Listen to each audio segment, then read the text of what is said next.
And to skip 5 years ahead, so in 1812, the Russian invasion happens, one of the most famous moments in Napoleon's life too.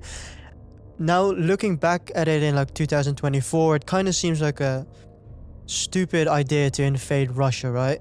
But like, or no, is that a false thing to say? Well, I mean, I teach a course in military history Uh-huh. to my undergraduates at Princeton, and I always say there are two basic, rules in world history of warfare. One, don't invade Russia, and two, never, ever, ever invade Afghanistan. Okay. So, was it a good idea? No. But let's remember why he did it and what he was aiming at, because Mhm. people often get confused by this. When they think about invasions of Russia, they think about Hitler, they think about Napoleon. If they're really historically well informed, they think of Charles XII of Sweden, a century before Napoleon. Now, there's a real big difference between Hitler and these other guys. Because Hitler wanted to conquer Russia. Hitler wanted to conquer Russia and to enslave the population and basically resettle it with German peasants. Um, Napoleon didn't want to do that. He didn't had no desire to make Russia a part of France, um, or to enslave the population. What he wanted to do is he wanted to defeat the Russian army. Why did he want to do this? Well, Napoleon was still at war with Britain. Britain was, impervious to conquest by France because they controlled the seas. Napoleon, felt that the only way he could defeat the British, his major remaining enemy, was by strangling their economy. Mhm. The only way he could do that was by strangling their trade, and that meant cutting off the European continent to their exports.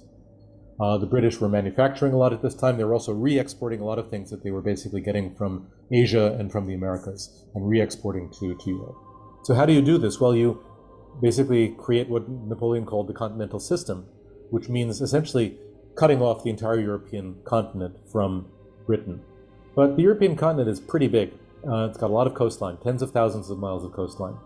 So this led Napoleon into his first big mistake, which was invading Iberia, because the Spanish had, while technically allies, were not really cooperating with him, and the Portuguese were essentially a British satellite state, and so allowing a lot of British goods to come into the continent through Portugal. So he invades Portugal through Spain. In order to consolidate his hold on Portugal, he invades Spain. And this already sets up a huge guerrilla war and a tremendous morass into which he's dragged for many years. And the Russians are also not cooperating, and the Russians are hesitating on whether they really want to be friendly to France. And so Napoleon decides that in order really to get control of Europe, he needs to defeat the Russians. He doesn't need to conquer them. He just needs to basically knock their army out of commission. So Mhm. he decides he's going to deliver this knockout blow. He lines up 650,000 men on the borders with Russia and invades. And he thinks this will overwhelm them. He will march quickly. He counts on his speed. He will march quickly into Russia, defeat the Russian army, dictate terms to Tsar Alexander, and everything will be hunky-dory. And it wasn't an entirely ridiculous idea. Mhm. Not as ridiculous as Hitler trying to go in 1941. But to do it, he had to catch the Russian army and he had to defeat them decisively, and he couldn't manage it. And the Russians do what they were best, advised to do, which is retreat. They kept retreating ahead of him. Napoleon goes in, he gets to Smolensk, and he burns Smolensk, and he's still not able to catch them. Finally, he catches the Russian army at Borodino, right outside of Moscow. But by this point, his army has already been very badly decimated. People think, when you talk about Napoleon's Russian campaign, people think of the Russian winter. But the Russian summer that preceded it was actually just as bad. Hmm. The Russians had left scorched earth behind them. There was very little drinkable water. There was, half the French army was drinking contaminated water and got dysentery. And mostly not a French army, by the way. There was a majority of Germans in the army. They couldn't find food easily. A lot of people died of disease. A lot of people simply dropped out or dropped dead along the way. So by the time he gets to Borodino, the French army is already quite depleted. And they fight at Borodino, and and he wins, but he doesn't win decisively enough. The Russian army is able, under Kutuzov, to withdraw in good order, and they withdraw to Moscow, then they withdraw beyond Moscow. They actually abandon Moscow.